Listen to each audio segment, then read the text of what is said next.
প্রিয় শিক্ষার্থী বন্ধুরা, আসসালামু আলাইকুম। আশা করি আপনারা সবাই ভালো আছেন। আজকে আমি সপ্তম শ্রেণীর সাধারণ গণিত বইয়ের অনুশীলনী 3 পরিমাপ এর বাকি কিছু অঙ্ক আমরা আজকে করব।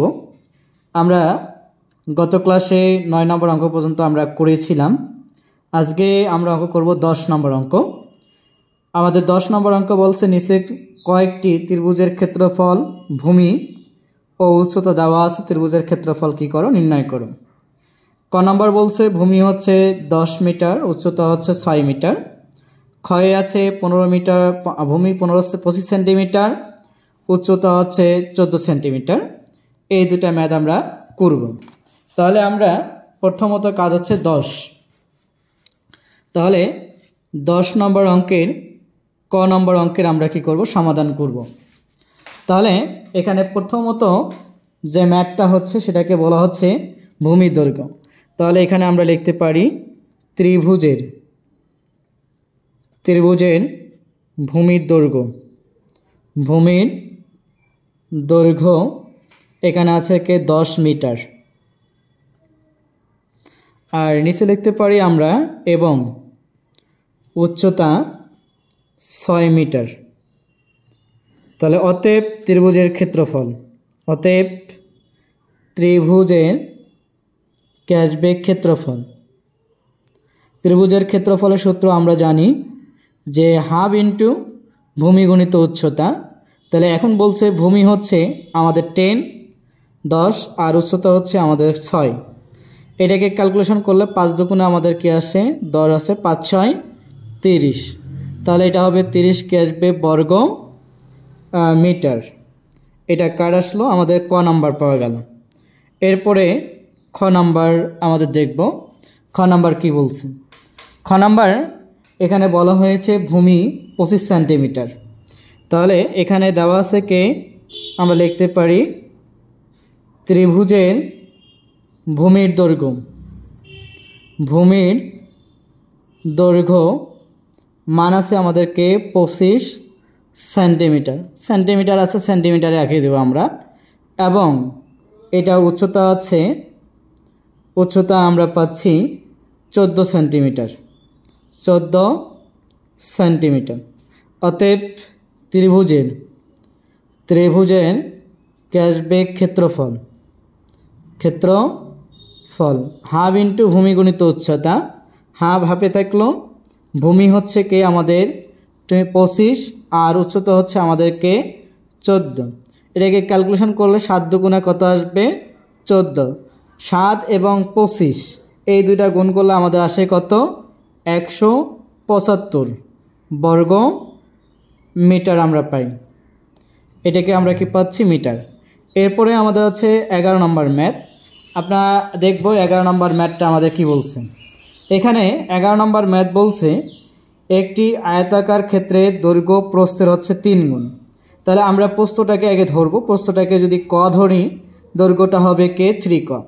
এর চারদিকে প্রদক্ষিণ করতে 1 কিলোমিটার। অর্থাৎ এটাকে আমরা বলছি কে 1000 মিটার। 1 কিলোমিটার ইকুয়াল 1000 মিটার হাঁটা যায়। তাহলে আয়তক্ষেত্রটির দৈর্ঘ্য এবং প্রস্থ কি করো, নির্ণয় করো। তাহলে এটাকে আমরা কি করব, নির্ণয়। 11 নম্বর অঙ্ক, আয়তকার আমাদের হচ্ছে কত, ক্ষেত্রের প্রস্থ। এখানে আমাদের লিখবো আমরা হচ্ছে প্রস্থটা হচ্ছে কে ক মিটার। এটাকে আমরা লিখবো, মনে করি আমরা লিখতে পারি আর কি। তাহলে এবং আমাদের হবে কে দৈর্ঘ্য। প্রস্থের আমাদের কয় মিটার বলছে, 3 গুণ। প্রস্থ যদি ক হয় তাহলে এটা হবে 3 ক। এটা হচ্ছে কত, মিটার। প্রশ্নে যেহেতু বলছে তার চতুর্দিকে, তাহলে আমাদের এখানে পরিসীমা বাইর করতে হবে। তাহলে এখন বলছে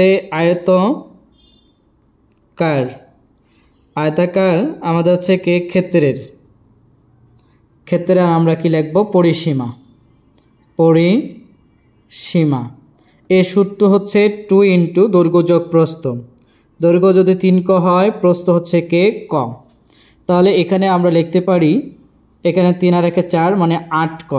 এটা আসবে কে আমাদের মিটার। তাহলে এখানে আমরা এটা লিখতে পারি সরাসরি শর্ত মতে। শর্ত মতে কে চারদিকে পরিভ্রমণ করছে, তার জন্য আমরা লিখব কে 8 ক ইকুয়াল 1 কিলোমিটার, মানে হচ্ছে কে 1000, এটা হচ্ছে কত মিটার। এটাকে আমরা সাইড নোট করতে পারি 1 কিলোমিটার, অর্থাৎ হচ্ছে কিলোমিটার ইকুয়াল হচ্ছে কে 1000, আমরা এটা কি পাই মিটার পাওয়া যায়, এটাকে আমরা লিখতে পারি। তাহলে এটাকে এখন হচ্ছে আমাদের এটা গুণ আকারে আছে, অপর পাশে গেলে ভাগ, তাহলে 1000 ভাগ হবে 8, তাহলে এখান থেকে পাচ্ছি ক ইকুয়াল সমান, এটাকে ক্যালকুলেশন করে মান পাওয়া যাবে আমাদের 125। তাহলে অতএব আমাদেরকে আয়তাকার আমাদের বাইর করতে বলছে দৈর্ঘ্য এবং প্রস্থ। আয়তাকার ক্ষেত্রে হচ্ছে প্রস্থ হচ্ছে কি আমরা পেয়েছি, প্রস্থটা আমরা পাবো কত, আমাদের প্রস্থটা হচ্ছে 125 মিটার, এবং আমাদের হচ্ছে কি দৈর্ঘ্য আমরা পাচ্ছি 3 গুণিত 125 মিটার ইকুয়াল আমাদের হচ্ছে 375 মিটার। 375 কি পাবো আমরা মিটার পাবো। তাহলে 3 নম্বর ম্যাথের আমাদের দৈর্ঘ্য এবং কি পাইলাম প্রস্থ পেয়ে গেছি। এরপর আমাদের 12 নম্বর ম্যাথ, প্রতি মিটার 100 টাকা দরে আমাদের কত 100 মিটার লম্বা মানে দৈর্ঘ্য, 50 মিটার হচ্ছে কত আমাদের চওড়া প্রস্থ, একটি আয়তাকার পার্কের চারদিকে বেড়া দিতে কত খরচ লাগবে, এটা আমাদের কি করব বাইর করব। তো যেহেতু আমাদের এখানে দেওয়া আছে তাই এটা হচ্ছে কত নম্বর অঙ্ক আমাদের 12 নম্বর অঙ্ক। তাহলে এটা হচ্ছে কি আমাদের 12 নম্বর। তাহলে এখন বলছে আমাদের আয়তাকার পার্কের, তাহলে এখন বলছে আয়তাকার হচ্ছে কি পার্কের আমরা কি লিখব, এখানে হচ্ছে কি যেহেতু লম্বা মানে আমাদের এটাই লিখব দৈর্ঘ্য হচ্ছে ইকুয়াল 100 মিটার, এবং আমাদের হচ্ছে এখানে লিখতে পারি প্রস্থ, আমাদের যে কথাটি আছে প্রস্থ বলছে, প্রস্থ আমাদের এখানে লেখা আছে 50 মিটার, চওড়া বলতে প্রস্থ 50 কি আসবে মিটার। যেহেতু এটাকে চারদিকে বলছে তা সেহেতু আমাদের কি লাগবে এর পরিসীমা। অতএব আয়তাকার কি পাচ্ছি আমরা পার্কের পরিসীমা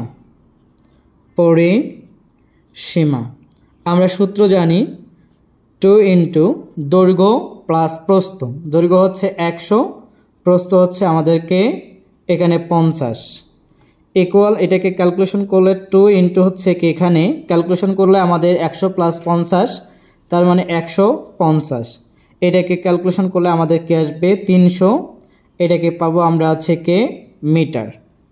এখানে আমাদের শর্ত বলছে 1 মিটার, তাহলে অতএব আমরা লিখতে পারি 1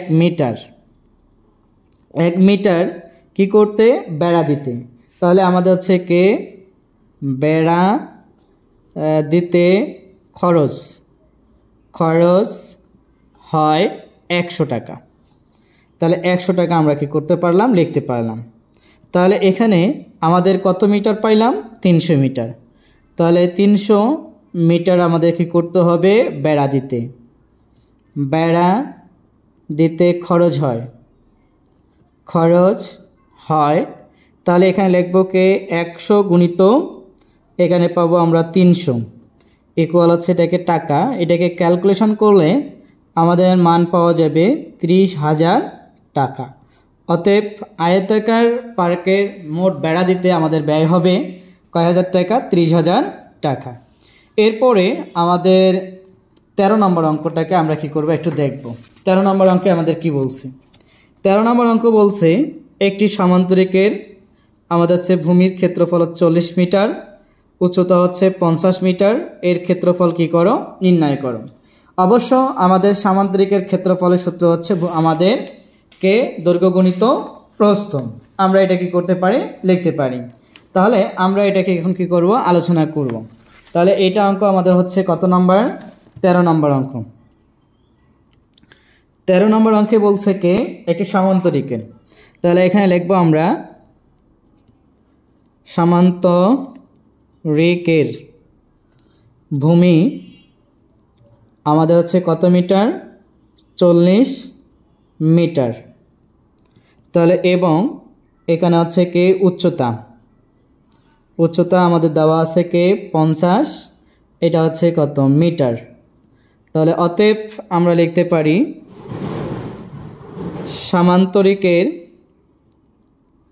তাহলে এখন বলছে সামান্তরিকের হচ্ছে কি ক্ষেত্রফল, ক্ষেত্রফল আমাদের ভূমি গণিত হচ্ছে উচ্চতা, 40 গণিত হচ্ছে কি 50, এটা হচ্ছে কি বর্গ মিটার।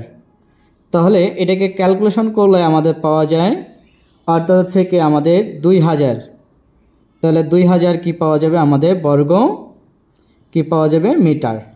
তাহলে এখানে বলছে আমাদের এই সামান্তরিকের ক্ষেত্রফলটা হচ্ছে কত মিটার? 2000 বর্গ মিটার। এরপরে আমাদের ম্যাথ আছে 14 নম্বর ম্যাথ আমরা করব। তাহলে 14 নম্বর ম্যাথটাতে আমাদের কি বলছে এটা একটু দেখে নেই। একটি ঘনকের এক ধারের দৈর্ঘ্য হচ্ছে 4 মিটার, ঘনকটির তলগুলোর ক্ষেত্রফল কি করো? নির্ণয় করো। আমরা এটা যেহেতু সূত্র জানি, তাহলে এখানে আমরা লিখতে পারি কে মনে করি লিখতে পারি, মনে করি বা দেওয়া আছে লিখতে পারি। তাহলে এখন বলছে কে ঘনকের আমাদের দৈর্ঘ্য হচ্ছে কে দৈর্ঘ্য ইকুয়াল হচ্ছে 4 মিটার। তাহলে এখন বলছে ঘনকের, অতএব ঘনকের তলগুলোর ক্ষেত্রফল, ক্ষেত্রফল এটার জন্য আমাদের সূত্র অবশ্যই জানা দরকার, 6 গুণিত ঘনকের তল আছে 6 গুণিত দৈর্ঘ্য এর উপরে স্কয়ার। তাহলে দৈর্ঘ্য এর উপরে কি আসবে? স্কয়ার। যেহেতু আমাদের এখানে যে মানটা আমরা পেয়েছি 6 গুণিত দৈর্ঘ্য হচ্ছে কত? 4 এর উপরে স্কয়ার। তাহলে এখানে বলছে 6 গুণিত 4 যোগ আমাদের কত আসে? 16। এটাকে গুণ করলে আমাদের পাওয়া যায় 96 বর্গ মিটার। তাহলে ওই ঘনকের ক্ষেত্রফল হচ্ছে 96 বর্গ মিটার। এরকম আমাদের পরবর্তী ম্যাথগুলো সলিউশন পাওয়ার জন্য আমাদের চ্যানেলটিকে সাবস্ক্রাইব করে নোটিফিকেশন বাটন অল করে পাশে থাকবেন। আসসালামু আলাইকুম রহমতুল্লাহি ওয়া বারাকাতুহু।